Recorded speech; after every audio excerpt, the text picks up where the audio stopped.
Hi, everyone. For both Miss Whitworth and myself, this is the overview of Unit 4, which is going to take all of Quarter 3. And it's going to talk about your schedule for this unit in this quarter and due dates and some of the updated grading policies that we have implemented based on your feedback and based on making sure that we can get every student to be engaged and to do the work that is needed.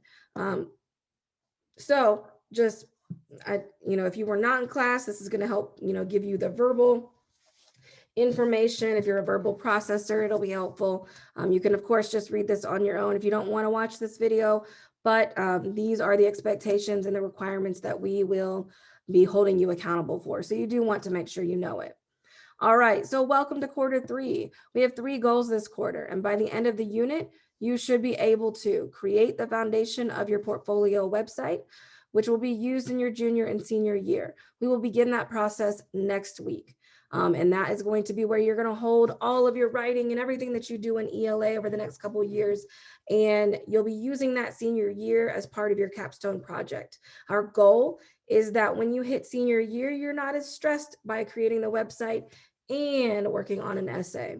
And so we're creating the foundation starting next week. And by the end of Quarter 3, you'll have a solid working website ready to go, ready to add things to. The second focus is to improve your ELA skills. And what I mean by that is both your reading and your writing skills and your speaking and listening skills. For this quarter, we're going to really focus on reading and writing the most. And we also want you to maintain that intrinsic motivation, that internal motivation that we talked about last week. We can be motivated by outside factors, but when those outside factors are not motivating us, we often have to dig deep inside, find something that we're motivated by. And so we're going to do that by allowing you to choose the topic, the theme topic, to learn these skills.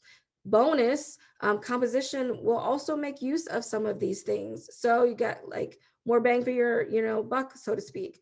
What you do in here will hopefully relate to what you're doing in composition. Number 3, that you are preparing for the ELA2 graduation test, AKA the end of course exam, and or the ACT and the SAT to get into college. So you're preparing for that by increasing these specific skills.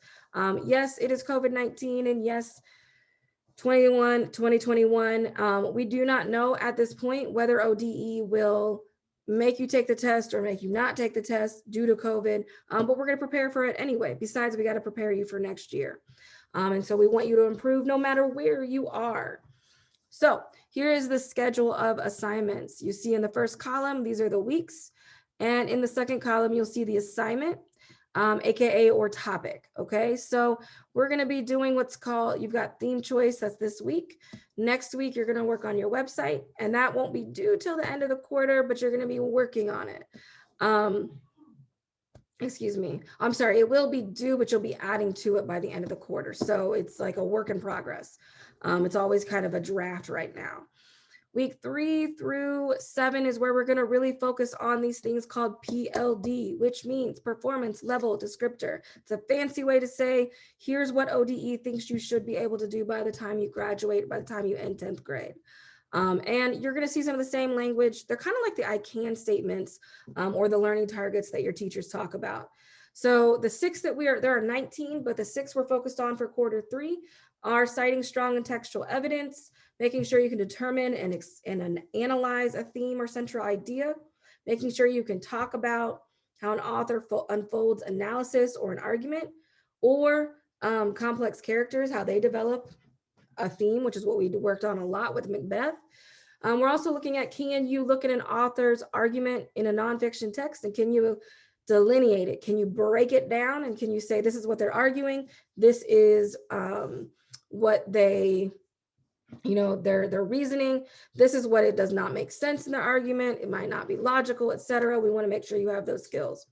And then the 6th one, you're also looking at author's perspective, purpose, and rhetoric. And through all of them, you're also working on vocabulary like we have been since the beginning of the year. In the right-hand column, you see the due dates. So these are your due dates for each of these items. However, that being said, there is a 2-week window where if you do need to turn in something a little bit late, that's fine. But you don't always want to take that full 2 weeks, because your part of this quarter is about getting better, is about effort. The more you revise an assignment or fix an assignment and resubmit, the higher your score will be overall, and the better you will be at these skills. So keep that in mind. You do not have to fill out a late work penalty form or late work form. There's no penalty for being late. We're really wanting you to improve your effort. So wherever you are, you improve. Okay. Let's go ahead and talk about PLDs. Like I said, it's a performance level descriptor. What I want you to understand is that in order to pass a test, you've got to have an average score of 3 or higher. You have to be proficient, and it's out of 5. A 4 is advanced or accelerated, or no.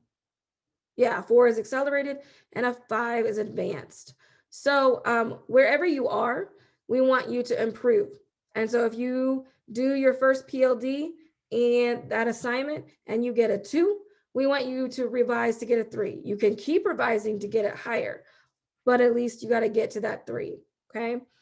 And so that brings me to this part right here. What do you need to keep in mind to get an A? I'm only going to talk about this category right now because you can read the rest, but I'm hoping everybody shoots for the higher grade so that they land, somewhere between that ABC category.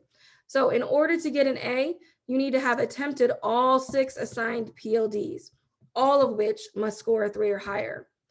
3 to 4 of those PLDs need to go through the revision process. And what that means is that you got to submit it. Ms. Whitworth and I will give you feedback, and you got to revise based on that feedback or fix it for the highest score. And you can do that as many times as you want, but at least 3 to 4 of your PLDs have to go through that process. Remember, it's all about effort this quarter. It's all about improvement, seeing how better you can improve your skills. The third thing that you have to do to get an A is attend and engage and participate in all Zoom sessions. And so that means that you're not just sitting there with a blank camera and not doing anything. You are engaging, and whether that's verbally, via the chat, when we see you on GoGuardian, you're doing what we ask and so forth. You're not on your phone talking to somebody else while you're supposed to be engaging in class. So keep that in mind. The next one, thoroughly and correctly complete all website checklists by the end of the quarter. Obviously, we're going to talk about that next week, but that's one of the ways that you can get into that A category. The next thing is that you are maintaining professionalism in both written and verbal communication. We have stressed professionalism a lot in the first and second quarter. And here's what you need to understand about that. The more you are professional, you're probably going to get the things that you need, right? So even if you are frustrated, remember that the way you approach somebody is either going to hinder you or help you. So you need to advocate for yourself. By all means, ask questions, say that you need something, but do so in a professional manner. The next one, that you meet the original due dates 90% of the time. So that gives you a 10% wiggle room. Maybe there's 2 assignments that you're like, oh, I need more time, or I forgot, life happens. We know that. That's not going to cut you out of the A as long as you get up to 90% of the other assignments due on time. That's my dog. All right. And then you go above and beyond in all assignments. You put that effort into it. That's going to get you into the advanced category or advanced A level for the class. When we talk about rubrics, the next thing I'm going to talk about is rubrics. You're going to have 2 rubrics that's going to grade every single thing in this class for all quarter, one of which is a third quarter Zoom rubric. So Zooms are important because they do clarify information, and we do have a significant amount of people that choose not to come to Zooms. It is part of your grade. So as far as your Zoom grade, you'll get 1 grade. In order to get into the A category, no absences, AKA unexcused absences. If you have an excused absence, that's okay. But it won't count against you, but you got to email your teacher, and you need to copy the attendance office on that. And you also need to copy your parent, or your parent needs to email the teacher, and then it won't count against you. The other thing you need to focus on is your camera needs to be on, and your face needs to be visible. I don't want to see your wall. Like, look at how I am in the camera up in the upper right-hand corner. We should not be like this, right? I shouldn't just see this. I shouldn't see just the ceiling.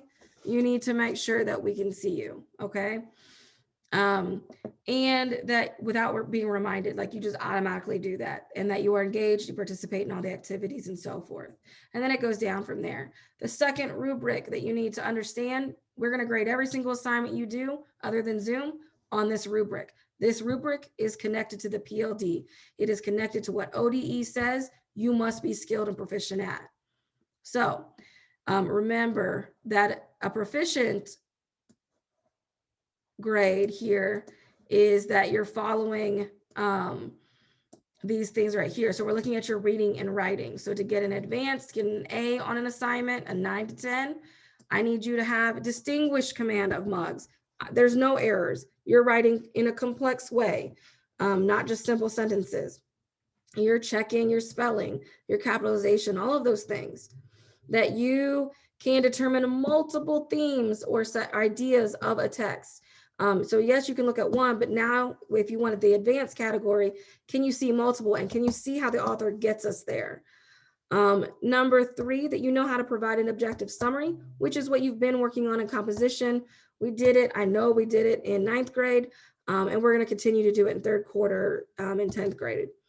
And that you're using high-level vocabulary. So not simple words, but you're making use of the vocabulary that we taught you, or finding other new words. That you can, like I said above, that you can delineate and now evaluate an argument of multiple claims. That you can create a strong and thorough thesis statement or claim. That you can create an organized paragraph or an organized essay. That you basically exceed all those requirements. So this was a quick overview. We're going to continue to keep going and getting into it throughout the weeks, but we wanted to make sure that you knew that that was how you were being graded. So if you have questions, make sure you email Ms. Whitworth or I, and we will happily answer those questions.